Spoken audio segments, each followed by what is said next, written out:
Дорогие друзья, я приветствую вас из весенней Финляндии. Как ни крути, хорошие и плохие новости – это неразлучная пара. Рынок труда только начал оживать и сразу получил холодный душ от экономистов. Заказали инновационную армейскую форму на 65 миллионов евро. Обнаружились проблемы. Пьем чистую воду из-под крана. Теперь ее обещают сделать чистой и дорогой. Кому интересно, пожалуйста, проходите, присаживайтесь, устраивайтесь поудобней. Начнем с позитива, пока он не закончился.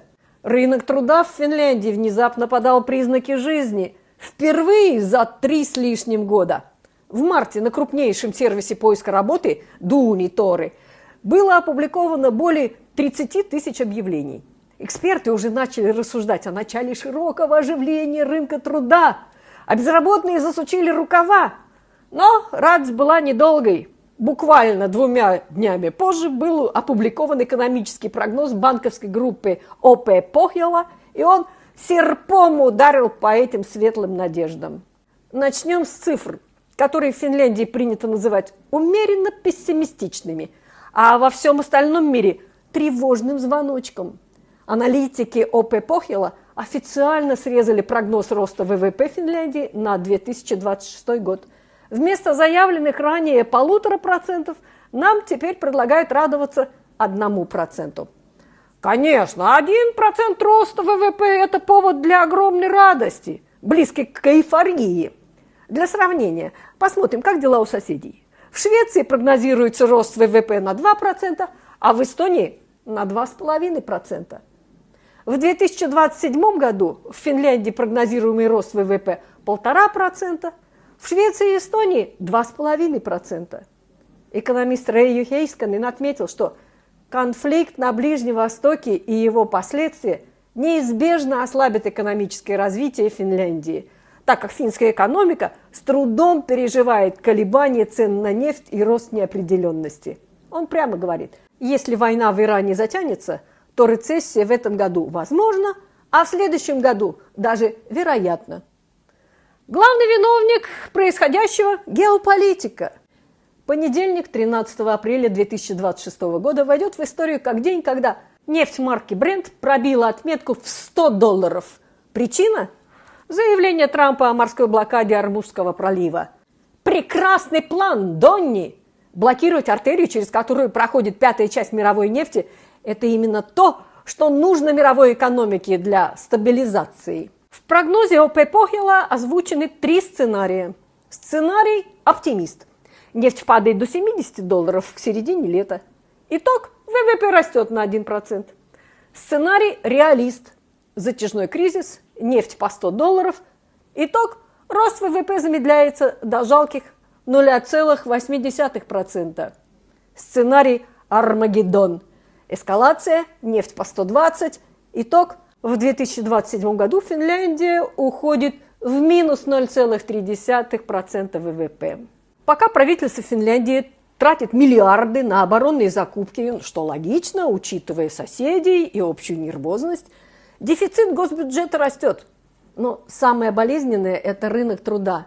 Согласно прогнозу, уровень безработицы сохранится в этом году на уровне 10,2%. Зато в 2027 году безработица снизится аж до 9,9%. Вот это достижение. Введем итоги. Финская экономика сегодня напоминает парусник, который застрял в штиле и ждет ветра, но вместо ветра получает шторм из Персидского залива. Надежда на нефть по 70 выглядит сейчас как вера в то, что зима в Финляндии закончится в декабре. Красиво, но маловероятно. Центробанк Финляндии ранее пересмотрел в сторону понижения свой прогноз для финской экономики, ожидая теперь роста ВВП лишь на 0,6% в этом году. Регулятор отметил, что рост цен на энергоносители и прекращение поставок нефти и природного газа из Персидского залива останавливают экономическое развитие Финляндии. Финляндия – страна стойкая, но против $150 за баррель, как предрекает Россия, не поможет даже самая крепкая финская сису. Мурзик, ставь лайк. Вот так, молодец. А теперь новая рубрика «Модный приговор». Считается, что за качество нужно платить. Но дорого вовсе не значит качественно. Проект единой военной формы северных стран Nordic Combat Uniform, NCU, столкнулся с серьезными проблемами в полевых условиях. 4 страны Северной Европы – Финляндия, Норвегия, Швеция и Дания – решили объединиться, чтобы одеть своих солдат в практичную форму. Общая форма – символ единства Нордевко, торжество скандинавского братства. Так вот, новости с полей, точнее из Лапландского авиакрыла и егерской бригады, звучат неутешительно. Новая форма за 65 миллионов евро оказалась настолько нежной, что буквально тает на глазах. Как так вышло, что элитные подразделения в Ивало теперь напоминают не суровых северных воинов, а последователей стиля гранж из 90-х? Первыми забили тревогу наши соседи-норвежцы. Сайт Forwards Forum – это вам не паблик с мелами, а серьезное издание. Еще осенью начал публиковать фоторепортажи, больше похожие на крик души клиента бюджетного ателье. Облегченная версия формы, созданная для теплых условий, видимо, для тех редких 5 минут, когда в Осло светит солнце, выцветает и рвется быстрее, чем солдат успевает добежать до столовой. А виноваты инновации. Чтобы форма не горела, в нее добавили арамидное волокно. Форма действительно не горит, но панически боится трения. В Финляндии к вопросу подошли с истинно нордическим спокойствием. Паси Хурскайнен из отдела логистики Генштаба Финляндии подтверждает: да, проблемы есть. Да, старая добрая модель армейской формы М-05 держится в разы лучше этого высокотехнологичного импорта. Сейчас финские военные в егерской бригаде и пограничной охране в Ивало занимаются обкаткой. В переводе с чиновичьего на человеческий солдаты бегают по лесам Лапландии, и одним неловким движением тела их брюки могут превратиться в шорты. И хотя официально сбор данных продолжается, бюджет уже освоен на 24,5 миллиона евро. А впереди перспектива потратить еще 40 миллионов. Как говорится, ежики плакали, кололись, но продолжали закупать норвежский текстиль. Так кто же этот кутюрье, одевший северный фланг НАТО? Контракт общей стоимостью 425 миллионов евро заключен с норвежской компанией Оскар Педерсен. А теперь, внимательно, их субподрядчики сидят в Греции.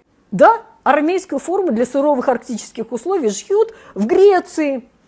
Это объясняет, почему температурный режим одежды вызывает у северных воинов недоумение. Зимний комплект NCU некоторые солдаты сочли слишком теплым даже для холодной зимы Финмарка. Частично причиной считают неправильное использование многослойности в одежде. Видимо, к форме должна прилагаться инструкция по эксплуатации на 100-другую страниц. Что же мы имеем в сухом или, в случае с этой формой, в протертом остатке? Финляндия, Дания, Норвегия и Швеция хотели унификации. Получили единый стандарт проблем. У каждой страны свой камуфляж, но дырки у всех одинаковые.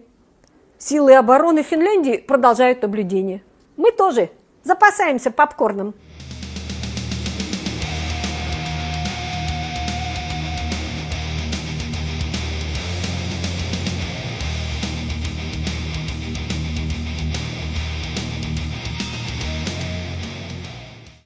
Следующая новость касается каждого из нас.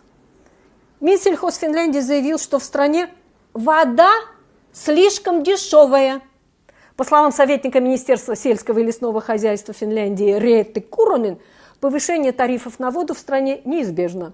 Причем в зависимости от региона оно может быть значительным, потому что цены на воду в Финляндии сильно отличаются в зависимости от расположения и поставщика. Нынешние тарифы не покрывают расходы на ремонт и обновление сетей. Сети водоснабжения местами находятся в плохом состоянии и требуют значительно больше средств для ремонта.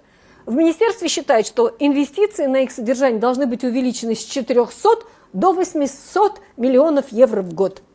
Низкие тарифы Куронен связывает именно с тем, что в них не заложены необходимые амортизационные расходы. С начала 2026 года в Финляндии вступил в силу новый закон о водоснабжении. Он обязывает поставщиков улучшать надежность работы и финансовое управление. И тарифы по нему должны покрывать все расходы на обновление и ремонт сетей в долгосрочной перспективе. Рост тарифов будет зависеть от исходной цены воды, и в регионах, где она была очень дешевой, ожидается существенное подорожание.